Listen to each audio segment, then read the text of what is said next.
It's 10 minutes now to 4 o'clock. Time for Pin Drop, our weekly travel feature where we hone in on one pin dropped into a sat-nav picture.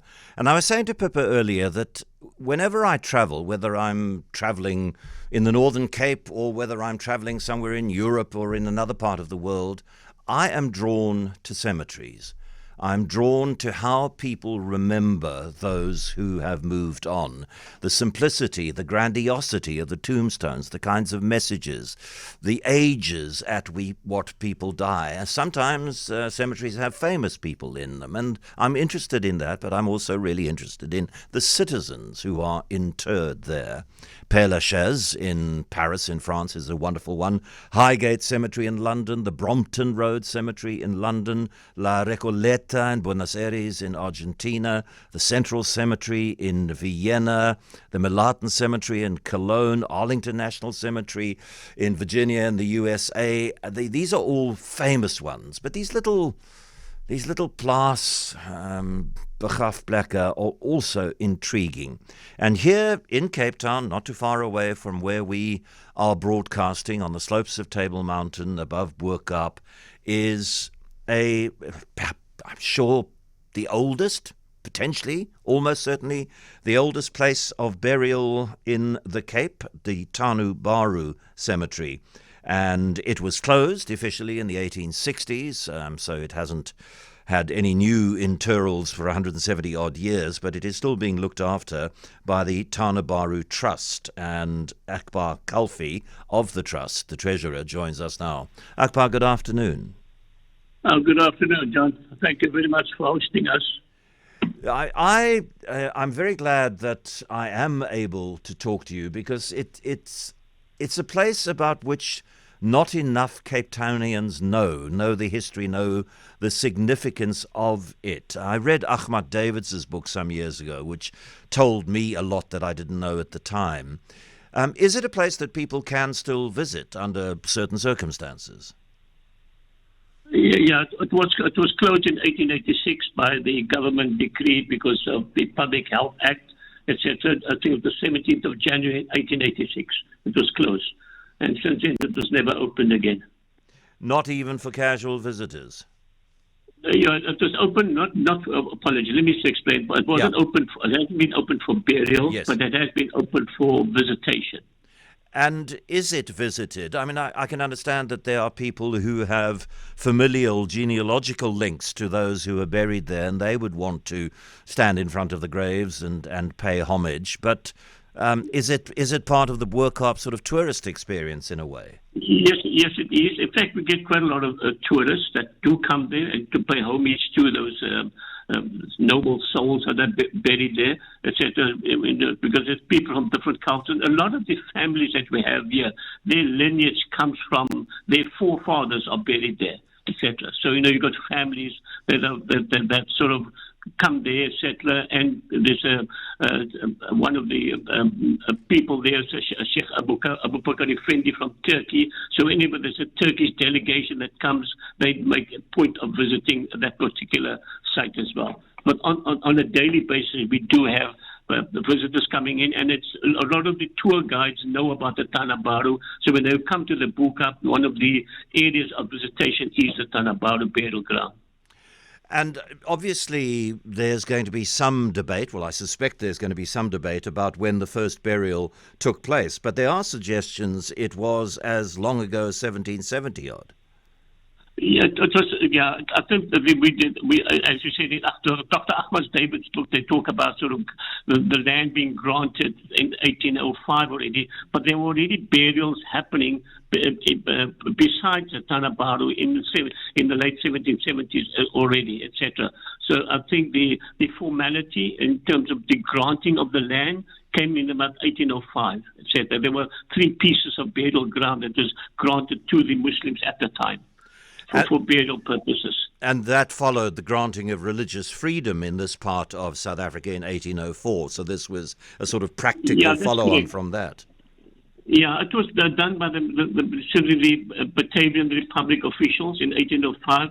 So they granted that as a public burial ground for the Muslims, and it also was done sort of in terms of sort of trying to seek loyalty from the Muslims in case there was a British invasion that could take place. So, so we're giving you a gift kind of stuff, please. So when it comes to sort of any sort of invasion, you're there with us kind of stuff, etc.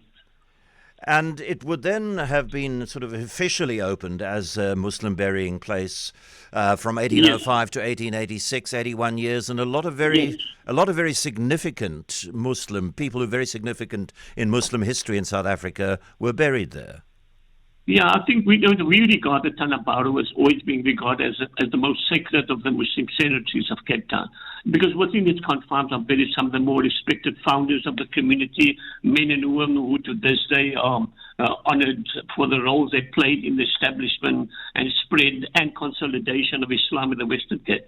And we also have to remember that these noble and pious souls buried at the Tana Baru were brought to the inhospitable shores of the Cape at the time as slaves or as political exiles.